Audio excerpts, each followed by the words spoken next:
Olá, povo de Deus, terça-feira, 18 de outubro de 2022. São Lucas, 29ª semana do tempo comum. A nossa reflexão de hoje é a partir de segunda carta de Paulo a Timóteo, capítulo 4, versículo 10 a 17b. E de Lucas 10, de 1 a 9. Caríssimo, Demas me abandonou por amor deste mundo e foi para Tessalônica. Crescente foi para Galácia, Tito para Dalmácia, só Lucas está comigo. Toma contigo Marcos e traze-o, porque me é útil para o ministério. Mandei Tíquico a Éfeso, e quando vieres, traze contigo a capa que deixei em Troade, em casa de Carpo, e os livros, principalmente os pergaminhos. Alexandre, o ferreiro, tem me causado muito dano. O Senhor lhe pagará segundo as suas obras. Evita-o também tu, pois ele fez forte oposição às nossas palavras. Na minha primeira defesa ninguém me assistiu, todos me abandonaram. Oxalá que não lhe seja levado em conta. Mas o Senhor esteve ao meu lado e me deu forças. Ele fez com que a mensagem fosse anunciada por mim integralmente e ouvida por todas as nações. Os últimos tempos de Paulo são sombrios, tristes, solitários na prisão. Embora abandonado e traído pelos companheiros mais próximos, seu olhar continua firme no Senhor para anunciar o Evangelho e finalmente participar plenamente do reino. Lucas já estava com Paulo no tempo da primeira prisão. Talvez este seja mesmo Lucas, o autor do terceiro evangelho e do livro dos Atos dos Apóstolos. Marcos, ou João Marcos, foi companheiro circunstancial. Teve divergência com Paulo, mas o encontramos como companheiro fiel no tempo da perseguição. Por outro lado, Paulo manifesta o seu conforto por Lucas permanecer fiel, enquanto outros, por cansaço, por medo, o abandonaram. É sobretudo a presença do Senhor que anima o apóstolo a pregar o evangelho aos gentios, manifestando-se fiel à sua vocação inicial. Mas não pôde deixar de lembrar os que o abandonaram, quando mais precisava de apoio, tendo de se defender sozinho no tribunal e tendo de defender a Cristo e a fé que abraçara.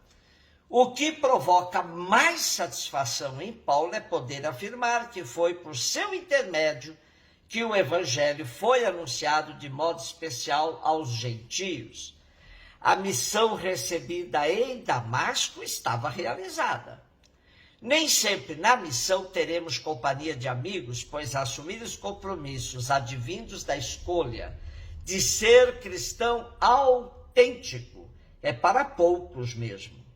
Quem quer levar seu compromisso com o evangelho bem a sério, saberá que não poderá contar com multidões.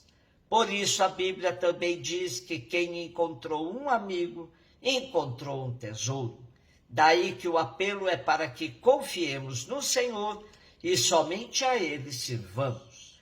Lucas 10, de 1 a 9. O Senhor escolheu outros 72 discípulos e os enviou 2 a 2 na sua frente a toda a cidade e lugar aonde Ele próprio devia ir. E dizia-lhes: a messe é grande, mas os trabalhadores são poucos. Por isso, pedi ao dono da messe que mande trabalhadores para a colheita. Eis que vos envio como cordeiros para o meio de lobos.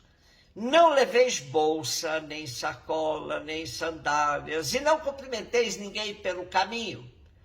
Em qualquer casa em que entrardes, dizei primeiro: a paz esteja nesta casa. Se ali morar um amigo da paz, a vossa paz repousará sobre ele. Senão, ela voltará para vós. Permanecei naquela mesma casa, comei e bebei do que tiverem, porque o trabalhador merece o seu salário. Não passeis de casa em casa. Quando entrardes numa cidade e fordes bem recebidos, comei do que vos servirem, curai os doentes que nela houver e dizei ao povo: O reino de Deus está próximo de vós. Estamos diante de mais um texto exclusivo de Lucas. Jesus já havia enviado os 12 em missão, agora são outros 72, enviados de 2 a 2 à frente da caminhada missionária do próprio Jesus. Lucas tem uma preocupação bastante acentuada com a missão, com o caminho da palavra. Depois do terceiro evangelho, primeira parte de sua obra, nos Atos dos Apóstolos, Lucas apresenta a igreja em constante missão. E quando a igreja assume o desafio de sair de sua zona de conforto e ir em missão, se depara com imensos desafios que requer um mutirão de pessoas para dar conta deles. O grupo se sente frágil e necessitado do concurso de muito mais gente. Daí que se percebe que a messe é grande, os operários são poucos. É momento de se voltar ao Pai e pedir-lhe socorro. Enviai, Senhor, mais operários para a messe. O campo da missão é sempre difícil, nem todos aceitam a boa nova de bom grado. Há muitas rejeições e até hostilidades. Por isso Jesus alerta, eis que os envio como cordeiros para o meio de lobos. Os lobos do começo do cristianismo tinham várias vertentes, tanto políticas quanto religiosas. O judaísmo será sempre um oponente à boa nova, mas o Império Romano também atuará com muita força contra a expansão do cristianismo. E quando se encontra campo favorável, os missionários devem usufruir de bom grado de tudo o que lhe oferecerem, comida, hospedagem. E é importante não perder o foco da missão, que é o anúncio do reino. O anúncio essencial é: o reino de Deus já está próximo de vós. Trata-se de uma expressão densa de significado. Os tempos completaram-se, isto é, estão cheios da presença de Deus que salva. A presença de Deus concretiza-se na pessoa de Jesus e nos seus ensinamentos. A igreja continua na história a enfrentar os lobos de hoje. A cada tempo eles mudam de cara e suas estratégias de acabar com a boa nova seguem sendo aprimoradas. Hoje os lobos se vestem de capa de cordeiro e tentam minar o anúncio do reino até desde dentro da própria igreja. Lobos externos e internos. Mas o importante é não perder o foco, seguir anunciando que o reino de Deus virá. Assim poderemos cantar com certeza e esperança em frente a todos os lobos de hoje.